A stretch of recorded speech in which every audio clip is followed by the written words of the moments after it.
Dear Patriots, before the news starts, please subscribe to our patriotic channel by clicking the subscribe button. Give us a thumbs up to this video. Don't forget to leave your opinion below in the comments section. Share the news on Facebook and Twitter so you friends see it. Thank you. McConnell hits at Trump's tariffs.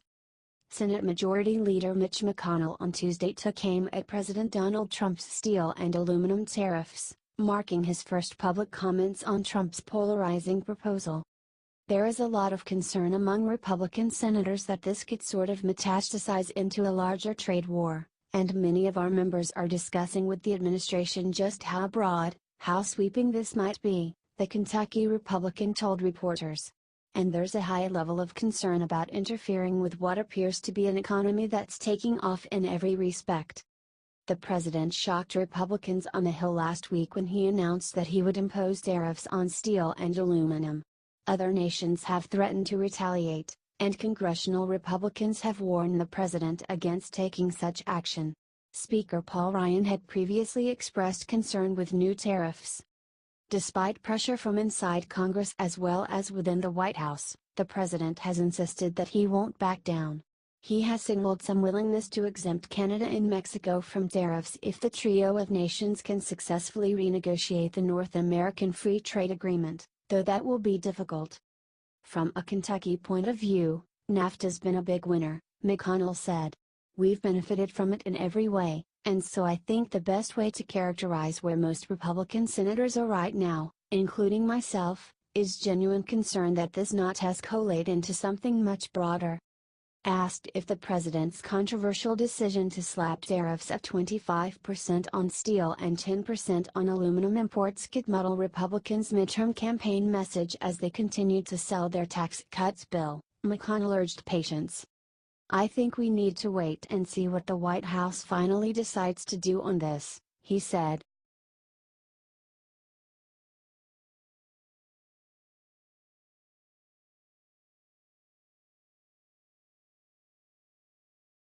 Trump floats idea to secure elections. It's always good to have a paper backup.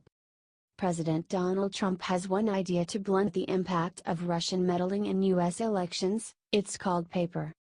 One of the things we're learning is, it's always good, it's old-fashioned, but it's always good to have a paper backup system of voting, the president said Tuesday during a joint press conference with Swedish Prime Minister Stefan Löfven. It's called paper. Not highly complex computers, paper. A lot of states are doing that. They're going to a paper backup. And I think that's a great idea. We're studying it closely. Various agencies, including Homeland Security, are studying it very carefully. Trump, who has acknowledged Russia meddled in the 2016 election but has said his team was not involved in the effort, has been adamant that Russia had no impact on votes. He told reporters Tuesday that other countries probably were involved in presidential election meddling as well. The Russians had no impact on our votes whatsoever.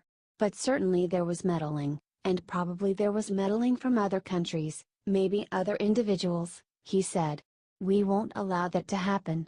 We're doing a very, very deep study and coming out with very strong suggestions on the 2018 election. I think we will do very well in the 2018 election. The president has blamed numerous parties for the Russian influence on U.S. campaigns, especially his predecessor, Barack Obama. Director of National Intelligence Dan Coates said the U.S. would announce new Russia sanctions soon, saying the chances of meddling in the 2018 midterm elections were highly likely. We have not seen evidence of a robust effort yet on the part of Russia, but we know their malign activities continue to exist, Coates said during a Senate hearing. It's highly likely that they will be doing something. We just don't know how much and when and where. Trump said, however, the U.S. will counteract it. We'll counteract it very strongly, and we are having strong backup systems, he said. We have been working, we haven't been given credit for this, but we've been working very hard on the 2018 election. And the 2020 election coming up.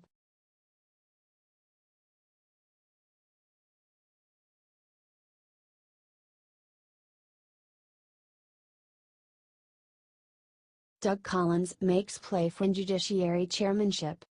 Representative Doug Collins is quietly laying the groundwork to run for House Judiciary Chairman next year, buttonholing colleagues who choose panel chairs and showcasing his legislative acumen. The conservative Georgia Republican is the first to officially jump in for the powerful post, which will be open with the retirement of Chairman Bob Goodlatte, Republican Virginia, at the end of the year. Collins has notified leadership of his intention to run, and he's going public with his sales pitch. While Collins is not next in line in seniority on the panel, the significant number of departures on the committee and his close ties to GOP leaders give Collins a strong shot at the job, according to senior Republican sources. "The best thing I can offer is my work ethic and to make sure that we're legislative while we're here," Collins said in a recent interview. "I think the issue we've got to deal with is, how do we get to the art of finding legislation that helps people and moving it forward? Instead of focusing on what we can't do, we should focus on what we can." Collins is already trying to demonstrate his lawmaking chops on two major bills that could see floor action this year. The 51-year-old former lawyer has been working with President Donald Trump's son-in-law, Jared Kushner, on a criminal justice reform bill that Trump supports. And as vice chairman of the panel's Intellectual Property Subcommittee, he's spent the past 18 months meeting with music industry executives and songwriters and has drafted a complete overhaul of music industry copyright laws. Perhaps most importantly, as vice chairman of the House Republican Conference, he's already part of leadership and enjoys a close relationship with many of the senior lawmakers on the Republican Steering Committee, which selects committee chairs. Collins hails from a deep red district but has made allies across the conference by campaigning for more vulnerable moderate Republicans, including Brian Most of Florida and Don Bacon of Nebraska. He's also sought to boost the GOP in special elections this Congress, making trips to Pennsylvania to help struggling candidate Rick Saccone and Georgia to support now Representative Karen Handel. Collins' early move to climb the ladder comes as a series of top judiciary Republicans have announced their retirements, including Goodlatte, Trey Gowdy of South Carolina, Darrell Issa of California, and Lamar Smith and Ted Poe, both of Texas. Representative Raul Labrador, a former immigration lawyer who sits on the committee, is leaving Congress to run for Idaho governor. Representative Jim Sensenbrenner of Wisconsin, the most senior lawmaker after Goodlatte, has already held the gavel. Collins could face some competition from Ohio Representative Steve Chabot, who is far more senior than Collins. Chabot expressed interest in the job in a statement for this story. "I have had productive conversations with members who have encouraged me to pursue the chairmanship and I am exploring the possibility," he said. Seniority, however, is not the only factor in picking chairman in the House GOP conference. The steering committee also chooses based on relationships with leadership, ability to fundraise and a member's generosity with the National Republican Congressional Committee. That's largely why Reps. Jim Jordan of Ohio, Steve King of Iowa and Louis Gohmert of Texas, more senior than Collins but frequent political bomb throwers, are unlikely to win support with the border conference under the current steering process. Before Collins was elected to Congress in 2012, the Gainesville, Georgia, native owned a scrapbooking company and ran his own law firm. He attended divinity school at the New Orleans Baptist Theological Seminary, joined the Air Force Reserve and deployed to Iraq as a military chaplain. He also served in the Georgia State House. As Judiciary Chairman, Collins said his approach would be to move legislation that can pass, not wait for perfection. Case in point, his criminal justice reform bill. Collins' proposal would give prisoners an opportunity to gain skills while serving their sentences, in hopes of making them more employable after they are released and reducing recidivism rates. Many Republicans, including Senate Judiciary Committee Chairman Chuck Grassley, Republican Iowa, also want to decrease mandatory minimums for certain nonviolent drug-related offenses, an idea Collins supports.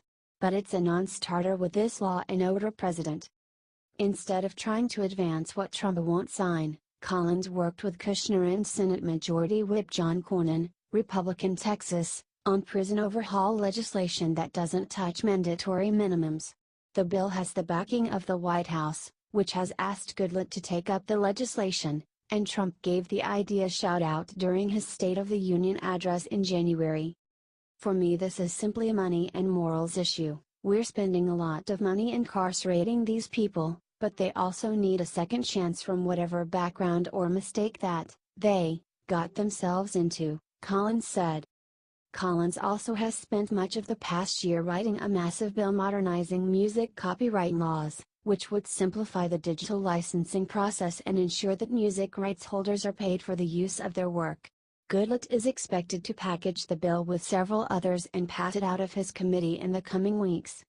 If Republicans end up losing the House this fall, Collins' job would look very different, of course.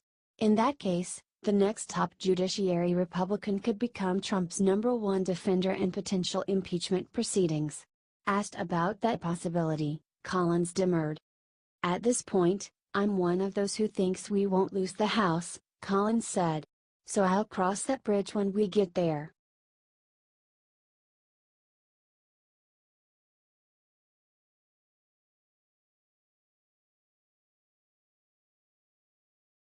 Gary Cohn resigning as top White House economic advisor. Gary Cohn is resigning as National Economic Council Director amid a battle over tariffs within the Trump administration, the White House said Tuesday. "It has been an honor to serve my country and enact pro-growth economic policies to benefit the American people, in particular the passage of historic tax reform," Cohn said in a statement provided by the White House. "I am grateful to the President for giving me this opportunity and wish him and the administration great success in the future." Cohn, who left his post as President and Chief Operating Officer at Goldman Sachs to join the White House in 2017, had urged Trump not to impose steep tariffs. He was widely seen as likely to exit after Trump announced plans to impose a 25% tariff on steel imports and a 10% tariff on aluminum imports. His next steps are unclear.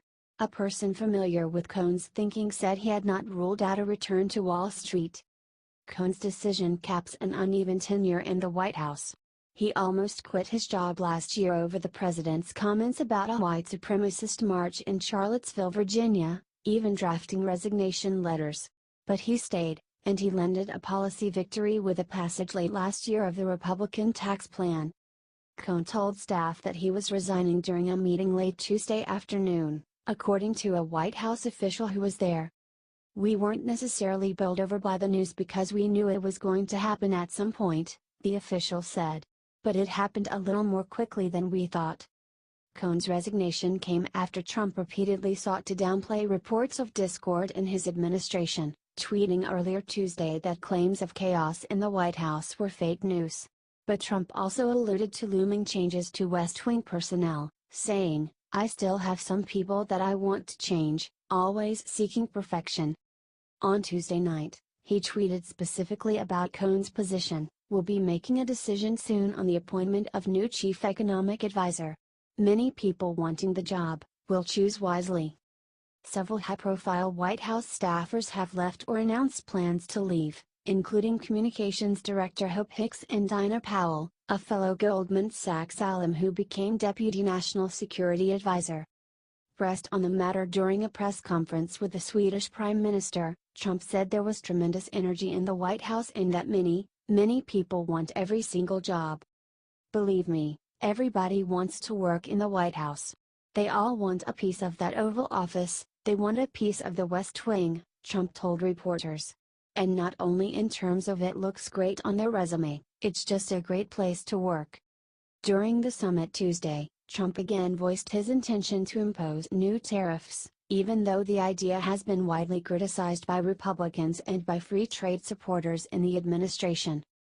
Cohn and his backers launched a last-ditch effort to change Trump's mind, planning a White House meeting for Thursday with executives from industries likely to be hurt by big tariffs on imported steel and aluminum. The administration appears to still be working through the details of the tariffs. Treasury Secretary Steven Mnuchin said Tuesday that Canada and Mexico could be carved out, depending on how trade talks go with those countries. One White House official said Cohn's exit did not mean the details of tariff proposal were set in stone. Trump told reporters Tuesday that the administration had no choice but to move forward, Even after European leaders vowed to respond with their own punitive economic measures against the US, I am convinced that increased tariffs will hurt us all in the long run, Swedish Prime Minister Stefan Löfven said at the press conference. Cohn had been discussing leaving for several weeks, the White House said, adding that he would leave in the next few weeks. The person familiar with Cohn's thinking said he will remain in the administration for at least another week to continue to work on Trump's tariffs proposal. Though Cohn has not yet determined what his next steps will be, the person said, several Fortune 500 companies have reached out to him. Goldman Sachs CEO Lloyd Blankfein, who Cohn worked under during his time at the company, reacted to news of the resignation by praising his work in the administration. Gary Cohn deserves credit for serving his country in a first-class way, Blankfein tweeted. I'm sure I join many others who are disappointed to see him leave. Matthew Nussbaum and Andrew Ristusa contributed to this report.